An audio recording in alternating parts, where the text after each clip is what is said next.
Bolt bushing is a solution mostly necessary for high performance cartridges like, for example, here we have the 6547, the 65 Creedmoor, 6XT, 6BRX, 65 Grendel, 6BR, and 6BR Norma. High performance cartridges like these will experience primer pocket flow if the firing pin hole is too large. Here we have a hole that's 73 thousandths and that is too big. Basically, in order to downsize this, what we have to do is first remove some material. After we indicate it into the lathe, make sure all the critical surfaces are straight. If they're not, they have to be dealt with. First I use an end mill, this is a carbide end mill, and I cut a hole. I do not go all the way through the bolt like some other people do. I leave basically a shoulder on the inside that the bushing can sit on. And what this does is it makes sure that the bushing can never be pushed any further back into the bolt. It's quite indestructible. Next, you'll see me here. I'm looking for a pin gauge that will fit this new hole that we've reamed out, because every hole that you ream out with an end mill is going to be a little different size.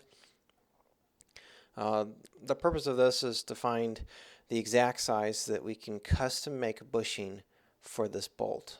Some people use Loctite to put in their bushings. This is a big no-no.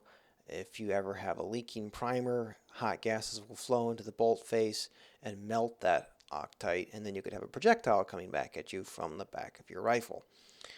Not a good thing. So anyways, I use a press fit and I oversize the bushing by about 2 thousandths. And what this does is it virtually welds it in there. It's never going to come out.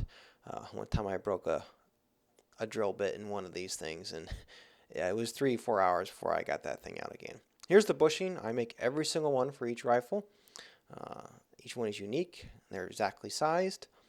You can see the coned end for the firing pin where it will come into the back end, and then you see like a foot or like a mushroom head.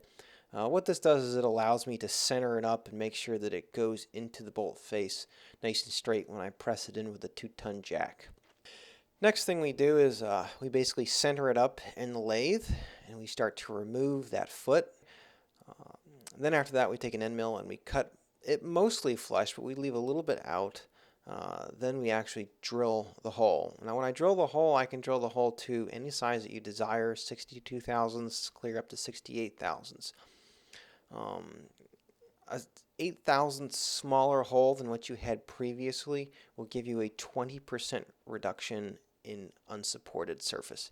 Here's a finished bolt at the top. You can see this one was trued up. That's something I can do while I'm doing this process. It makes the bushing virtually invisible, and we basically take a skim cut of 1 or 2 thousandths off the face and the lugs.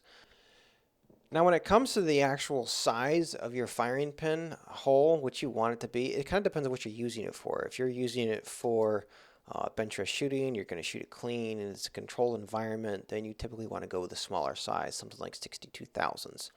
And that's the majority of the bolts that I do. If you're a hunter, you're going to want a little bit of extra clearance in there, sometimes like 2 thousandths difference between the new bolt hole, I should say. Here's a firing pin after it has been turned down basically to match that hole size on another bolt here that I bushed. Lastly, of course, I can make sure that it's straight and do some refinements to the firing pin spring.